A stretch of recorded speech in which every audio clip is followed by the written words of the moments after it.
As you all know already by now, Jussie Smollett incident turned out to be a complete hoax. There was no real evidence for the things he was saying that happened to him. If you don't know what happened, let's start from the beginning. Jussie Smollett is an African-American actor starring in an all-black show, Empire, that is about rap music and the music industry in general. And on the 29th of January, Smollett alleged that he was attacked in Chicago's Streetsville neighborhood in what was initially described as a hate crime. Smollett told the police officers that he was attacked outside of his apartment by two men in ski masks who made racial and homophobic slurs towards him and used their hands, feet, and teeth as weapons in the assault. According to the statement released by Chicago police, the two men then poured bleach on Jussie Smollett and put a rope around his neck. Smollett called the police after 2:30 a.m. When they arrived about 10 minutes later, Smollett had a white rope around his neck. Smollett later told the news that the two attackers were white and said that this is a MAGA country, of course referencing to Donald Trump's election slogan, "Make America Great Again." Now, it's important to know that Chicago is an extremely liberal city, where Trump didn't get even more than 15% in the last election. A lot of Democrats expressed support for Smollett. For example, 2020 presidential candidate Kamala Harris and Cory Booker both described the attack as a modern-day lynching, with both Cory Booker and Kamala Harris urging Congress to pass the federal anti-lynching bill. And now, 2 weeks later, we all know that this story is a total hoax. Chicago police arrested two men that were persons of interest in this case. Both are from Nigeria and were also extras on Smollett's show, Empire. So now it's clear that Smollett knew both of these men and staged this act, probably because he was being written off of the show Empire and was trying to get some publicity. On February 16th, police sources informed multiple news outlets that they now believe that the assault was orchestrated by Smollett himself. He paid two Nigerian men a sum of money to help him stage an assault on him. Jussie Smollett telling ABC's Robin Roberts that people doubting his story about Trump supporters attacking him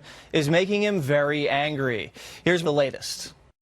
Good evening, Jesse. A Chicago Police Department spokesman tells me today Jussie Smollett is still, quote, the listed victim in this case. But the two men who were identified by police just yesterday as potential suspects have now been released and are apparently no longer suspects, with a Chicago Police Department spokesman saying yesterday, quote, due to new evidence as a result of today's interrogations, the individuals questioned by police in the Empire case have now been released without charging, and detectives have additional investigative work to complete. That statement came just hours after Chicago police said they had probable cause to believe the two men did commit assault and battery against actor Jussie Smollett. But whatever the two told investigators appears to have been enough to change minds. The two men are apparently brothers. They are originally from Nigeria, and police say at least one of them worked with Smollett on the set of the Fox TV show Empire. And now Jussie Smollett has reportedly hired a high-priced defense lawyer amid reports Chicago police are looking into the theory that the entire attack may have been staged. Jesse? Joining me now, former NYPD officer Darren Porcher and former Tucson police officer and the director of urban engagement at Turning Point USA, Brandon Tatum. All right, I just want to play for you guys Smollett talking to Robin Roberts describing the attack. Let's hear it. I heard Empire, so I turned around and I said, did you just say to me? And I see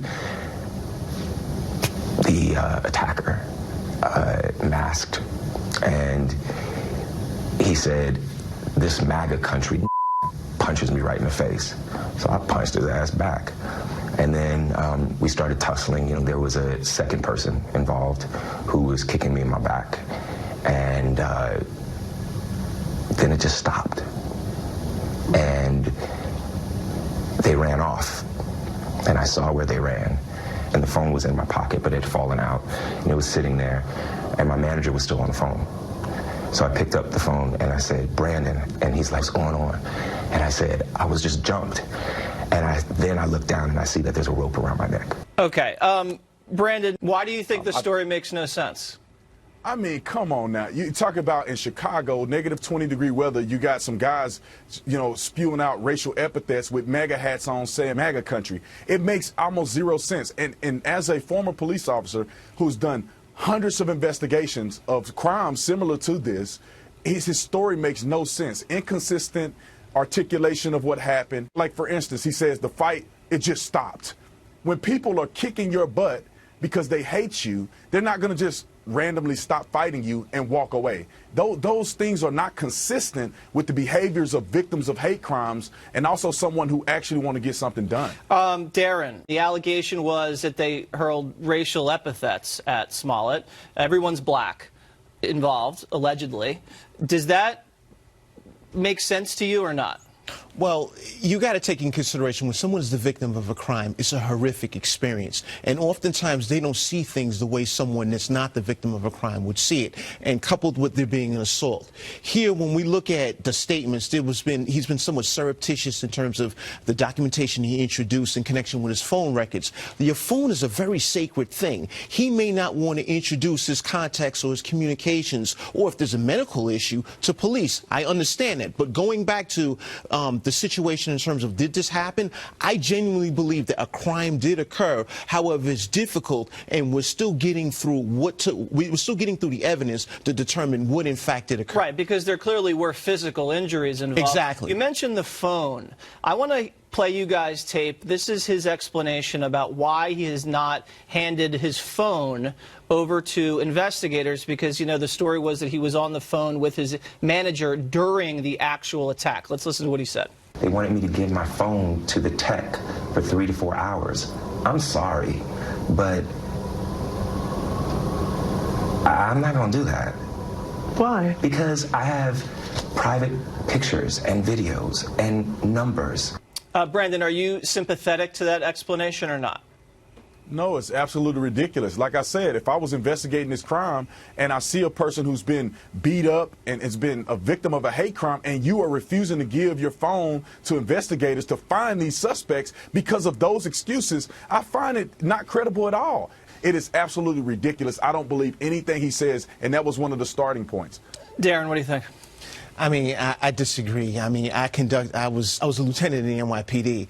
I had a detective squad that I commanded, and I can tell you firsthand, oftentimes you will get information that may seem to be all over the place, but the truth of the matter is a credible investigation is going to uncover a lot of this stuff. We don't just have to go with what he introduces. We're going to expand the video. Initially, when this happened, there was a camera that was pointed in the opposite direction. If we didn't get anything there, what we're going to do is we're just going to keep expanding the video so we can see who came to that particular location. We may dump the cell phone tower, but the truth of the matter is it's an amalgamation of different components of material evidence that'll make us gain that assessment as to what happened or what didn't happen. Case in point, the inconsistency, whereas it was a white and then the Make America Great hat, and then there was individuals. Well, you know what, that can't be all on Smollett, because there was a lot of fake news being reported about someone wearing a hat, injuries that were inconsistent. You know, a lot of that goes on the media as well, too. Listen, guys, we got to run, but we definitely, something happened. We know that.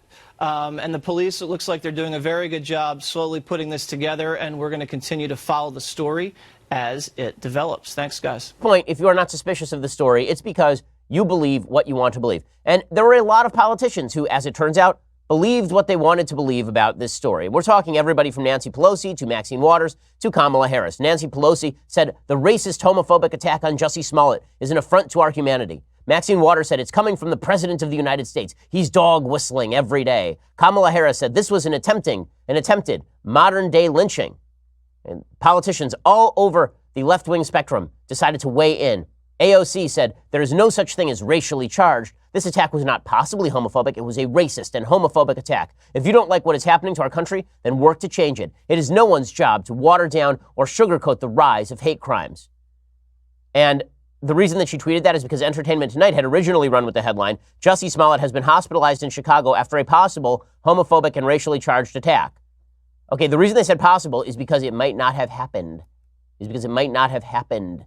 Right? Which makes it awkward that it might not have happened. And anyone who heard the story, your first thought had to be, was this real?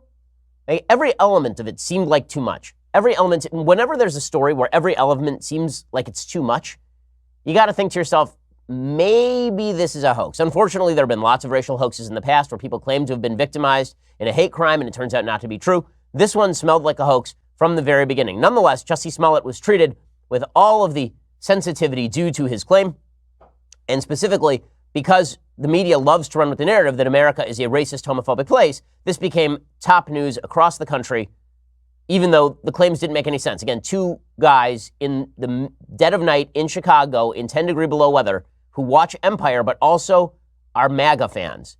And were screaming at Jussie Smollett that night, "This is MAGA country," in the middle of Chicago, which apparently went 193% against Donald Trump in the last election cycle. So it was a very weird story from the beginning. That didn't stop the media from jumping all in with both feet. Good Morning America featured Jussie Smollett on their show yesterday, where he cried and he acted. It's like he's an actor or something. He said, "I am not weak. I'm not."